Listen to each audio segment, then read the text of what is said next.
Bienvenue sur Jazz Polémique. Aujourd'hui, on va faire une mise à jour de l'affaire Loana.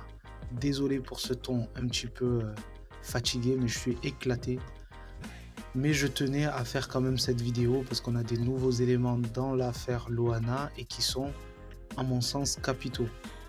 Pour rappel, l'affaire Loana, c'est l'affaire d'une petite fille de 10 ans qui a disparu dans les rues de Sedan mardi 17 octobre et qui a été retrouvée malheureusement 24 heures plus tard sans vie dans la cave d'un bar désaffecté. Alors j'ai fait une première vidéo sur les premiers éléments de l'enquête où je faisais ressortir certains éléments déjà qui me semblaient troublants.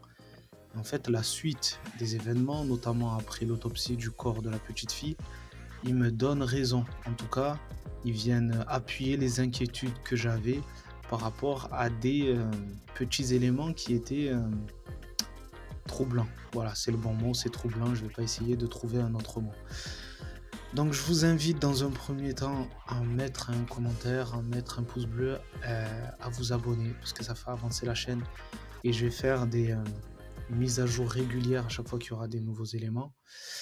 Et puis c'est parti. Vendredi 20 octobre, une autopsie a été réalisée sur le corps de Loana, retrouvée morte 2 jours plus tôt dans la cave d'un immeuble de Sedan, Ardennes. D'après les premiers éléments dont on dispose, la petite fille a été frappée à de nombreuses reprises. Des coups violents qui ont entraîné sa mort, a expliqué François Schneider, le procureur de Reims en charge de l'enquête. D'autres examens ont également révélé qu'elle avait été violée dans des circonstances particulièrement horribles. Retenez bien qu'elle a été violée dans des circonstances particulièrement horribles. Je suis désolé encore une fois pour tous ceux qui ont une sensibilité vraiment particulière par rapport à ce genre de choses, mais on va dire les termes. Je vais être assez cru.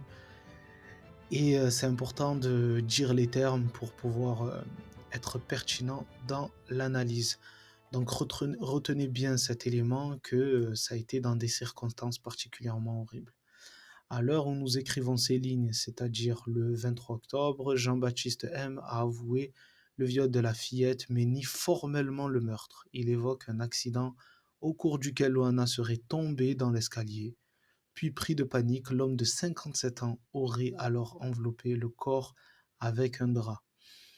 Moi, je pense que sa version, c'est du pipeau. Bon, je pense que tout le monde le sait.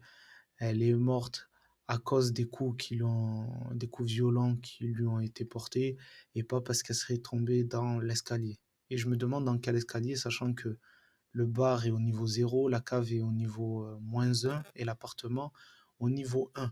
Donc c'est quel escalier? De l'appart au bar, du bar à l'escalier, enfin, c'est un peu bizarre, sachant qu'on a retrouvé, il me semble, du sang dans le bar et dans la cave, mais pas dans l'appartement, ce qui est bizarre alors que on nous dit qu'elle a été aussi dans l'appartement. Bref, je continue. D'après les éléments communiqués, le locataire de l'appartement et Loana se connaissaient. Et ça, c'est un truc de fou que j'avais relevé dans la première vidéo en disant que le bar, donc l'appartement où vit Jean-Baptiste M, est tout proche, et à même pas 50 mètres, un peu plus de 50 mètres de l'appartement de Loana. Ils sont dans la même rue. Donc les parents de Loana sont censés le connaître, en tout cas au moins de réputation, parce qu'on a eu un autre témoignage où une riveraine disait qu'il habite là depuis seulement 2 mois et qu'il était déjà connu pour boire énormément, une mauvaise réputation. Donc bref, ils se connaissaient, une chose est sûre, ils étaient tous les deux dans ce bar désaffecté et manifestement dans son appartement, a fait savoir le magistrat lors d'une conférence de presse. La jeune fille connaissait le mis en cause, a ensuite assuré le procureur. C'est un quartier où beaucoup de gens se connaissent. Elle était déjà venue chez lui à titre amical, son père le connaissait. Alors là, quand j'ai lu ça, je vous avoue que j'ai eu froid dans le dos. Il y a plein d'images qui sont venues dans ma tête, plein d'idées, plein d'hypothèses, en me disant, la première chose à laquelle j'ai pensé, c'est aux témoignages clés. Je vous rappelle, dans la première vidéo, on a vu que le témoignage qui a permis de retrouver Loana, c'est une riveraine qui disait avoir aperçu le soir de sa disparition, Loana rentrer dans l'immeuble avec un homme. Elle n'a pas identifié Jean-Baptiste M ou le père de Loana ou peu importe, elle a identifié un homme. Et c'est pour ça que mon hypothèse, c'était de dire que Jean-Baptiste M, ce soir-là, n'était pas le seul adulte. Parce qu'en tant que riveraine, comme c'est dit là, tous les gens se connaissent et notamment le père de Loana connaissait Jean-Baptiste M alors qu'il habite là depuis seulement 2 mois. Moi, ce qui me fait froid dans le dos, c'est qu'elle était déjà venue chez lui à titre amical. Déjà, comment son père le connaissait alors qu'il habitait là depuis seulement 2 mois? On va dire il le connaissait, très bien. Il devait le connaître comme les autres riverains pour sa réputation de quelqu'un qui boit beaucoup. Donc à quel moment tu laisses ta fille aller chez quelqu'un qui habite là depuis seulement 2 mois et qui a une réputation aussi mauvaise? À quel moment? À quel moment c'est normal qu'une jeune fille une petite fille même, de 10 ans, aille chez un homme de 57 ans à titre amical alors qu'il a une réputation d'ivrogne?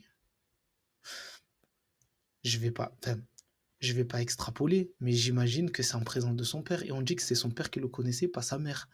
C'est pas ses parents, c'est son père qui le connaissait. Ouais, je vais vous dire ce que j'en pense de tout ça. Déjà, dites-moi vous ce que vous en pensez en commentaire. Dites-moi vous.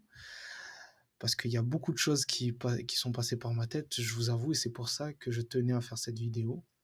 Donc, d'abord, portée disparue mardi 17 octobre, la jeune Loana a été retrouvée morte le lendemain dans la cave de l'immeuble. À moins de 100 mètres de son domicile, le corps de la fillette a été retrouvé nu et ensanglanté à côté de plusieurs préservatifs. Alors, les deux, moi je suis désolé, mais c'est des faisceaux d'indices qui portent à croire, en tout cas mon hypothèse, c'est qu'il n'était pas seul ce jour-là. Et là, on ne parle plus du sang abondant dans lequel elle baignait. Je vous rappelle le témoignage d'un gendarme, ou en tout cas d'un policier, d'un enquêteur, qui disait qu'il y avait tellement de sang que ça ne peut pas venir uniquement du corps de Loana. Donc, comme je le disais dans ma première vidéo, ça ouvre les champs du possible. Est-ce que c'était la seule victime ce soir-là?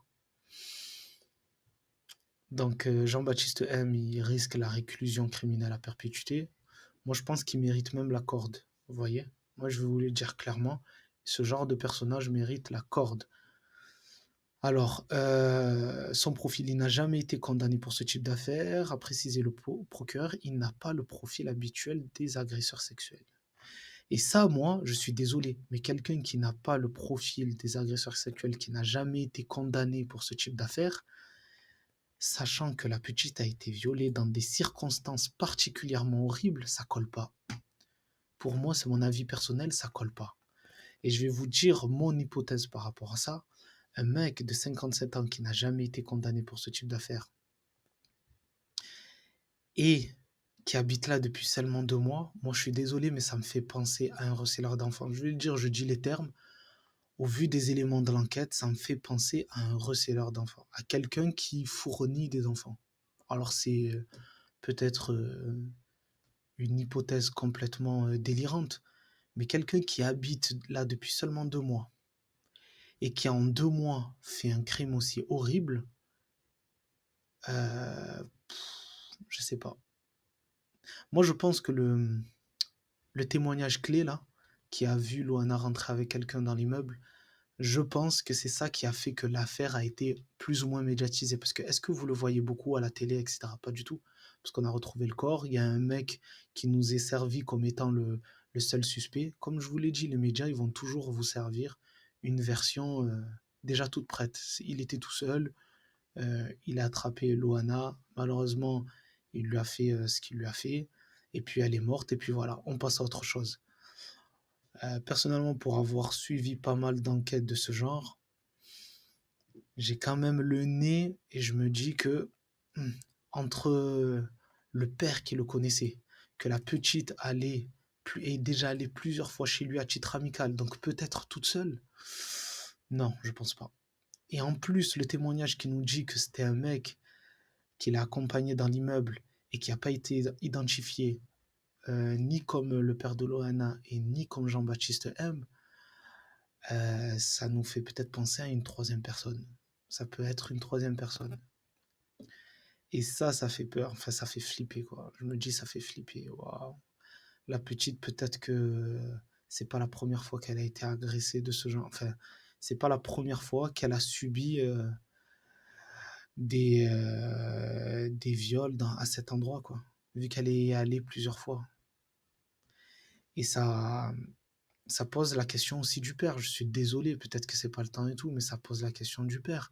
À partir du moment où ta fille a disparu depuis déjà plusieurs heures, tu sais qu'il y a un mec qui habite dans le quartier depuis 2 mois que tu connais comme un ivrogne, mais par contre, ta fille est déjà allée chez lui plusieurs fois. Est-ce que enfin pas tu privilégies pas, mais au bout d'un moment, est-ce que tu te dis pas peut-être qu'elle est là-bas? Est-ce que tu donnes pas cette piste aux policiers ou autre? Peut-être qu'il a fait, mais en tout cas pour le moment, de ce que j'ai vu de ses déclarations, non, c'est pas ce qui lui est venu en tête en premier. Enfin, peut-être que maintenant qu'on a retrouvé son corps, c'est facile de dire ça, mais c'est quand même extrêmement troublant que la petite soit allée chez lui plusieurs fois.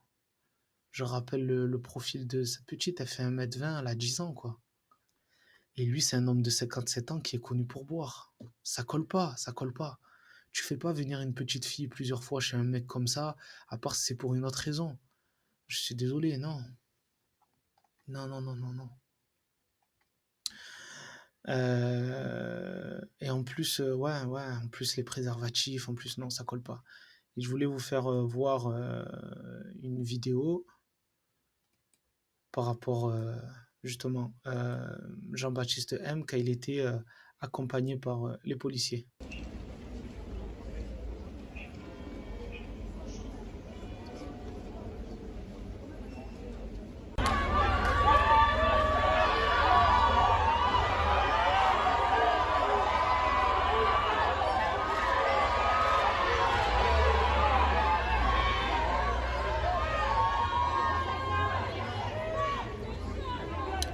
Vous savez à quoi ça me fait penser? Ça me fait penser à la marche blanche en Belgique, pour tous ceux qui ont la référence, l'affaire Marc Dutroux et la marche blanche qui avait eu lieu par rapport à, il me semble, c'était le désistement où il y avait un procureur qui faisait réellement le boulot de savoir qui était Marc Dutroux. Est-ce que il en était à sa première victime ou est-ce qu'il n'y avait pas des réseaux derrière? Et il a été désisté de l'enquête.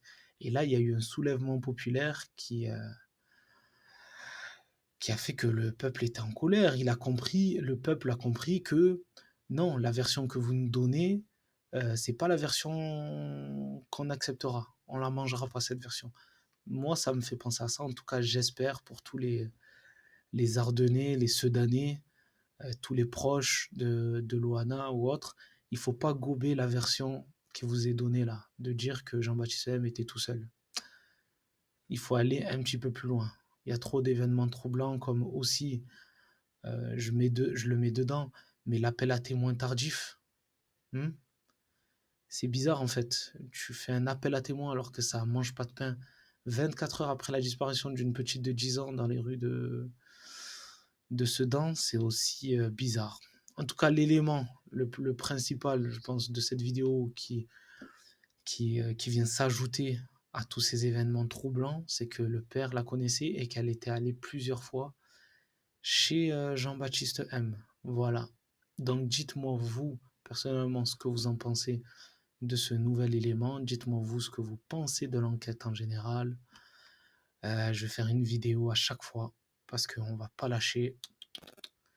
Je ne lâcherai pas en fait ce genre de vidéo à chaque fois qu'il y aura ce genre d'affaires. J'essaierai de la prendre du début et on va essayer de faire une genre de contre-enquête, on va dire. Ouais. Une contre-enquête de tous les événements qui nous arrivent au fil de l'eau. Donc partagez cette vidéo au plus grand nombre pour que le plus grand nombre ouvre les yeux sur ce fléau qui touche le pays depuis des dizaines d'années. Et puis moi je vous dis rendez-vous à la prochaine vidéo. Prenez soin de vous et de vos proches. On est ensemble. Ciao.